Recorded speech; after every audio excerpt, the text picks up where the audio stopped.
Packet শসার বিচি এনেছিলাম।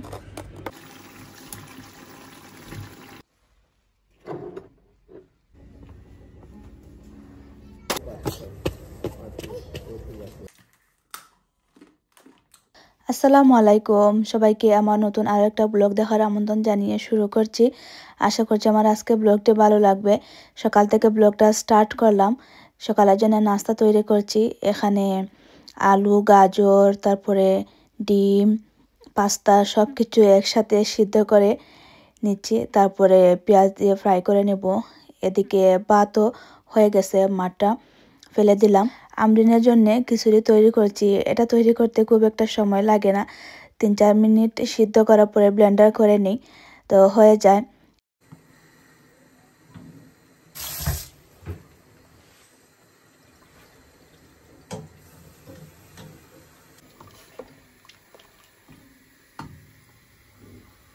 কয়েকদিন আগে এই কাঁচা আমটা এনেছিলাম, ভর্তা করে খাবো, কিন্তু এটার কথা মনেই ছিল না। আজ এই ফ্রিজে ড্রয়ারে পেয়েছি গাজর খুঁজতে গিয়ে। তো এটা দেখে তো আমার খুব লোভ লাগছিল যে এভাবে টুকরা টুকরা করে লবণ মরিচ দিয়ে খাবো। আর কেউ ভেবো না যে আমি খালি পেটে কেন এই আম খাচ্ছি। আমি সকালে উঠে জুস, কলা এগুলা খেয়েছি, কারণ এই সময় খাবার দাবারের কোনো নিয়ম শৃঙ্খলা নেই। দেখা যায় যে সব সময় শুধু ভুক লাগে। আমি যে কতবার ঘুম থেকে উঠে পানি, বিস্কুট এগুলা খাই তার হিসাব নেই।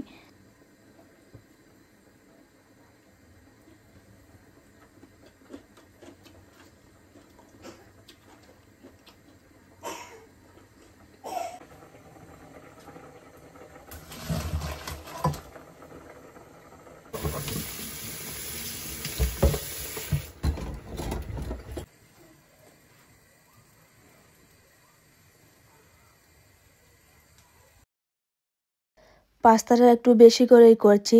নর্মাল ফ্রিজে রেখে দেবো, আমার 2-3 দিনের মতো হয়ে যাবে। সকালে ঘুম থেকে উঠে নাস্তা তৈরি করতেও অনেক বেশি বিরক্ত লাগে। তাই আমি যেদিনই সকালে নাস্তা বানাই সেদিন যেটাই বানাই না কেন একটু বেশি করেই করি। তারপরে যদি বুনা খিচুড়ি করি সেটাও একটু বেশি করেই করে নর্মাল ফ্রিজে রেখে দিই। তারপরে সকালে শুধু ফ্রিজ থেকে বের করে ওভেনে গরম করে খেয়ে নিই।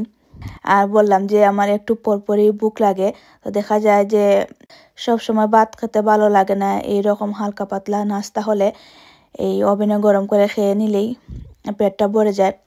তো আমার পাস্তা রেডি। আজকের জন্য রেখে বাকিটুকু এই যে আমি বক্সে ভরে ফ্রিজে রেখে দেব।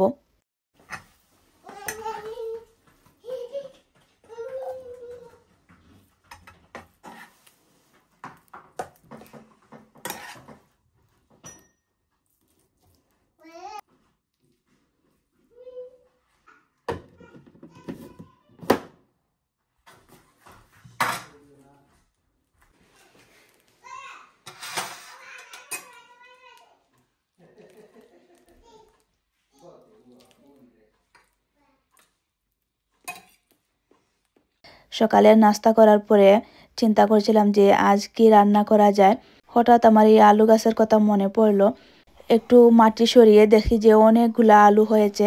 তাই ভাবলাম যে এই গাছ থেকে আলুগুলা তুলে নেই, তা নাহলে আবার এগুলা পচে যাবে যদি বেশি দিন মাটির মধ্যে থাকে। তো এই গাছ থেকে আমি অনেকগুলা পেয়েছি। আরও অনেকগুলা গাছ আছে, কিন্তু সেগুলার মাটি সরিয়ে দেখলাম যে আলুগুলা অনেক ছোট, তাই সেগুলা থেকে আর তুলছি না। এই 2টা পর থেকেই আলহামদুলিল্লাহ অনেক আলু পেয়েছি, আমার একটা তরকারি হয়ে যাবে। তো আলুগুলা তোলার পরে হাজব্যান্ডকে দেখালাম, অনেক খুশি লাগছিল।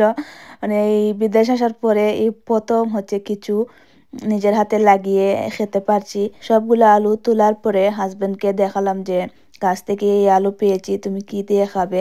তো উনি বললেন যে ফ্রিজে দেখেছি এই ইলিশ মাছ আছে, ইলিশ মাছ দিয়ে রান্না করো। উনি আবার ইলিশ মাছ টুকরা টুকরা করে আলু দিয়ে খেতে অনেক বেশি পছন্দ করেন। 1 প্যাকেট শসার বিচি এনেছিলাম। এই আলু তোলার পরে এখানে শসার গাছটা লাগিয়ে দিচ্ছি। আর একটা জিনিস তোমাদেরকে দেখাই, এই যে আমার টমেটো গাছে ফুল এসেছে, মাশাআল্লাহ অনেকগুলো এসেছে। এত খুশি লাগছে এই অল্প একটু জায়গার মধ্যে যে বাগান করতে পেরেছি। অনেক ভালো লাগছে। এই সবগুলাতে এই শশার বিচি লাগিয়েছি। এই ফুল গাছটাতেও অনেক ফুল ফুটে। এখানে হচ্ছে আমার পেঁয়াজ রসুনের গাছ। এটা দেখি পেঁয়াজ রসুন হয়েছে কিনা।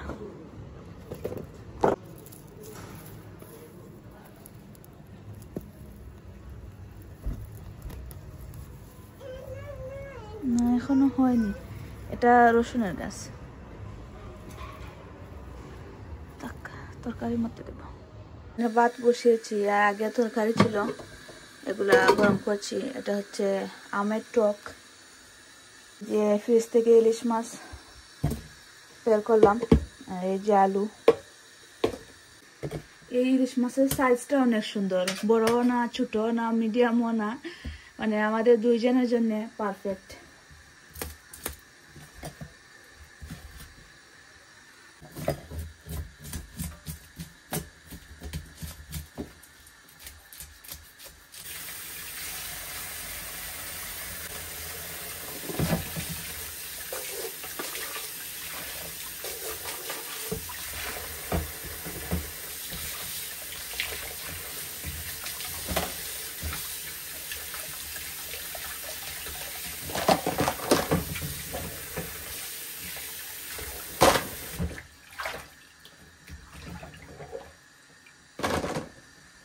সবকিছু ধোয়া হয়ে গেছে।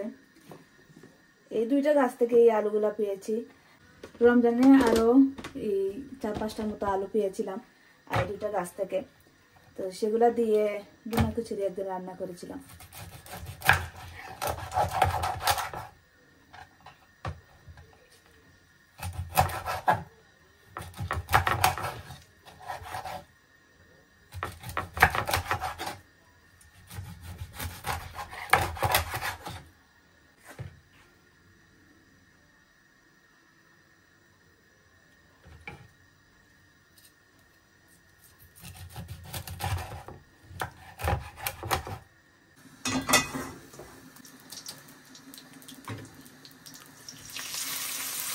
পেঁয়াজ মশলা একসাথে দিলাম।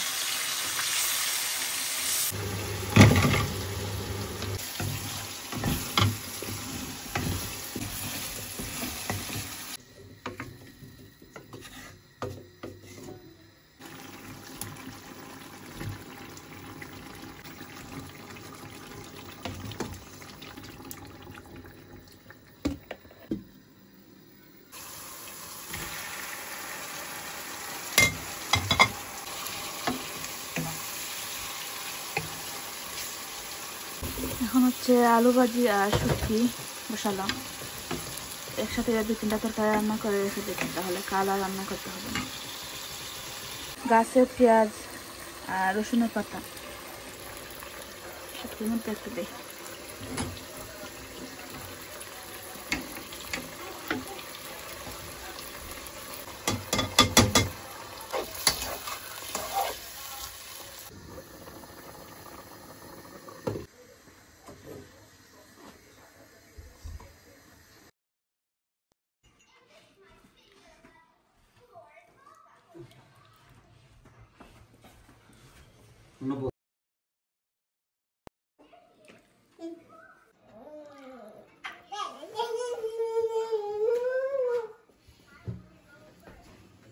খাওয়ার পরে আমরিনকে নিয়ে বাহিরে আসলাম, কিছু বাজার করব।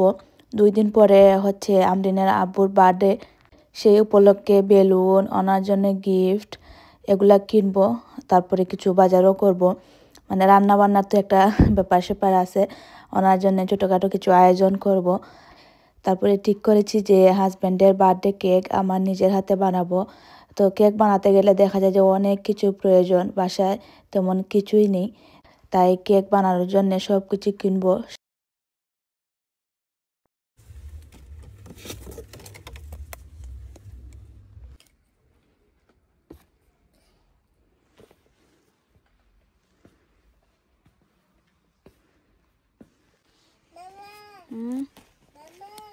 ওটাই রাম।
একটা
জগ কিনলাম, এটা হচ্ছে কাছের 450।